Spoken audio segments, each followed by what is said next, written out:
Adoro falar, sempre adorei falar, sempre fui uma apaixonada pelas palavras. Eu sou Leona Cavalli e é disso que a gente vai falar hoje. O universo da palavra é o universo mais abrangente que existe e, ao mesmo tempo, mais próprio que existe. A gente sabe que quando a gente nasce, a primeira coisa que a gente faz é chorar, né? Ou seja, soltar o verbo, soltar um som.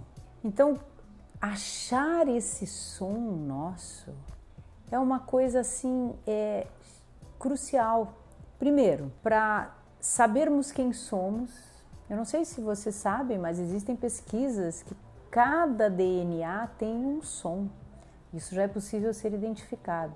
Então, quando a gente fala, quem ouve primeiro somos nós. O nosso som nos representa, o nosso som é o que nos reconhece, é o que nos expressa, né? Claro que tem inúmeras outras formas de expressão, mas a nossa palavra, ela é uma palavra que cria o nosso mundo. Então, tanto que uma palavra bendita é uma palavra cheia de bênçãos, uma palavra que traz boas coisas, uma palavra maldita é o oposto disso. Então, perceber qual é a sua forma de expressar com palavras é fundamental. Então, para isso, é necessário aprender a se ouvir, desenvolver o ouvido. O ouvido, quando você fala, como é a forma que você fala, a velocidade, o tom, a expressão, e também ouvir o outro, discernir. Então, não ficar só assim na minha coisa meio assim hipnótica. Atualmente a gente tem uma linguagem que é muito visual apenas, né? Muito. Se deixar, a gente vai na imagem, tem que ouvir o som, porque o som ele distingue. Você se distingue através da linguagem da palavra, tanto a palavra dita como a palavra escrita. Então esse universo se desenvolve tanto com a atenção à palavra oral, a oralidade, quanto a leitura. E aí é preciso ler.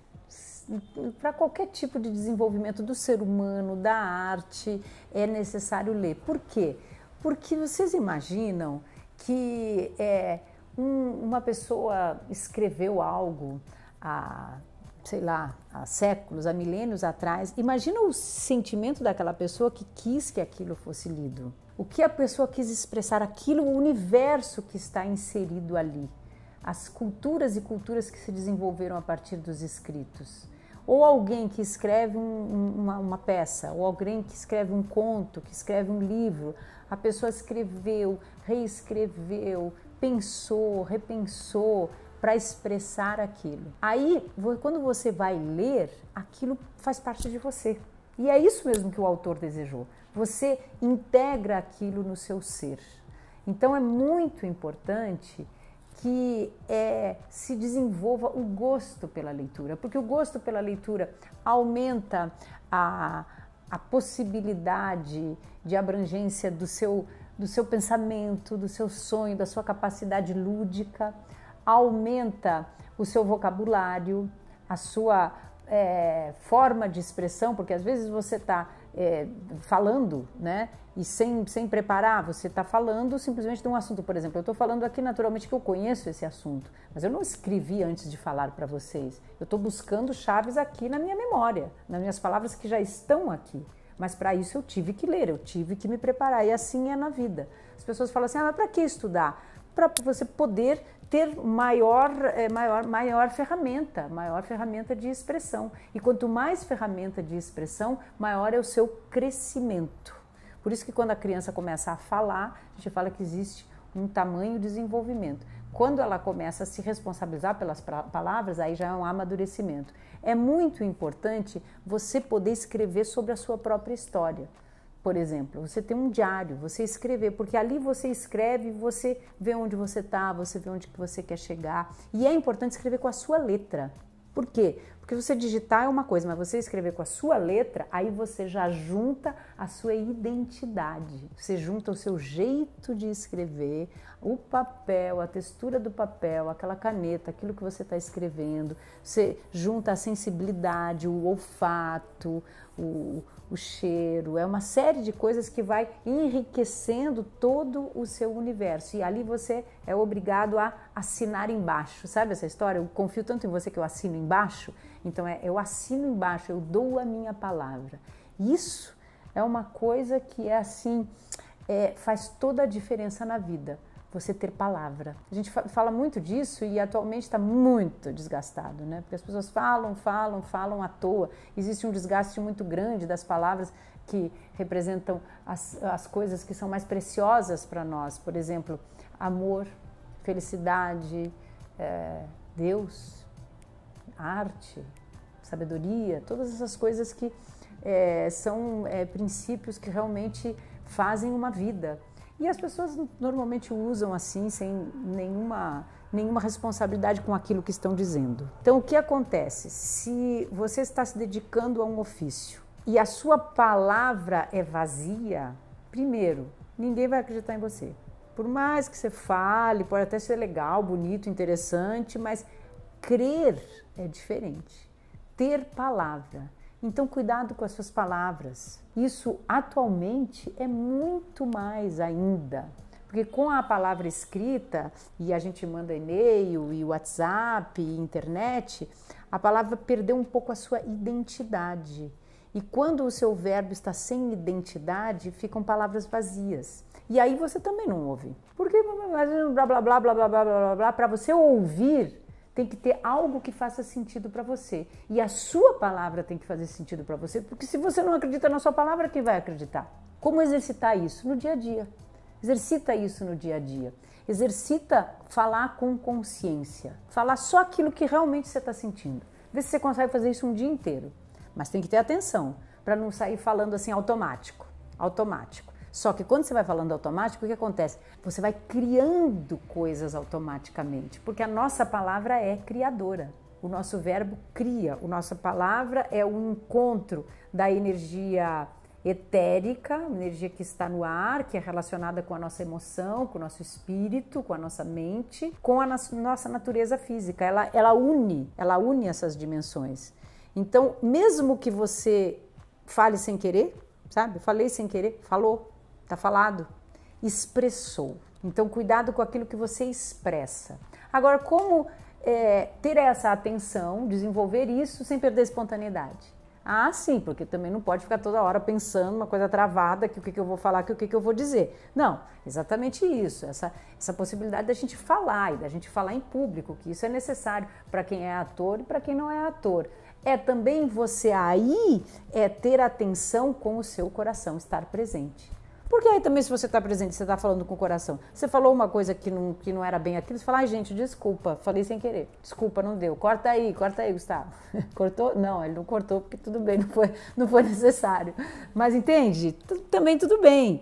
Claro que você está no teatro, você está em cena, aí você tem que ter um jogo de cintura para, né, por exemplo, esquecer o texto, aí você tem que falar equivalente, aí você tem que ter estudado a palavra. Então é ler, é conhecer autores, é ler, se interessar pelo legado que as culturas deixaram. O ator tem que ter cultura, qualquer ser humano tem que ter cultura para passar a educação, para passar os valores. A palavra é a nossa ferramenta mais poderosa de linguagem, porque ela se cria e recria constantemente. Então, a arte da interpretação, ela se faz com as palavras e com o corpo, que o corpo é a nossa energia vital, quer dizer, a base da nossa vida. Mas para a expressão total, a palavra, ela é aquela força que realmente potencializa o nosso ser como um todo. É possível, claro, expressar-se sem palavras. A arte da dança é uma coisa divina, maravilhosa, ela é anterior à palavra, mas nós não podemos abdicar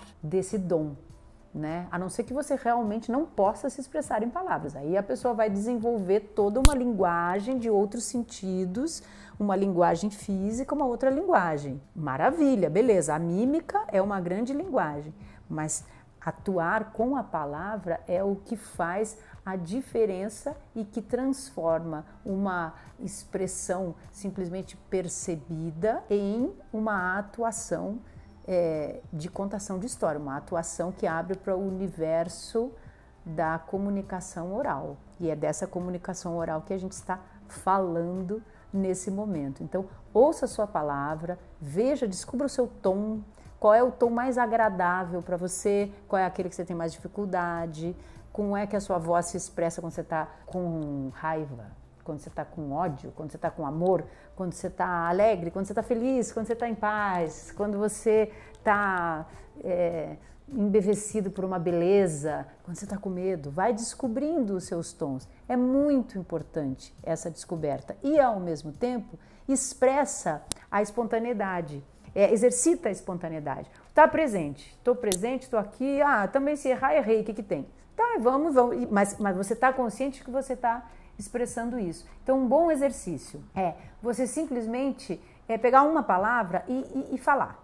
Pegar uma palavra e falar. Por exemplo, você escolhe uma palavra e sai falando tudo aquilo que você pensa naquele momento. Você pode fazer isso para você mesmo, inclusive. E aí fala. Pode fazer com outra pessoa, que é mais legal, porque aí você não vai se importar com que a outra, já tem que ter um código. A gente vai falando, o outro não pode julgar também o que saiu. O que sair, saiu. E ao mesmo tempo que você faz este exercício, você faz o outro, que é ouvir-se com consciência. Então você vai deixar um recado no celular, você procura ver bem o que você vai falar com consciência. E aí unir essa espontaneidade de você ter confiança. Para isso você precisa de saber o que você quer expressar. Mas como você vai expressar, não sei. Aí com a consciência que você já trouxe daquele estudo que você já fez. Você vai ver como você vai falar melhor, como a sua expressão vai melhorar, o seu vocabulário, a sua forma de comunicar vai ficar mais próxima daquilo que você é e você vai poder dizer mais aquilo que você realmente pensa. Uma coisa que é fundamental é você ler os clássicos.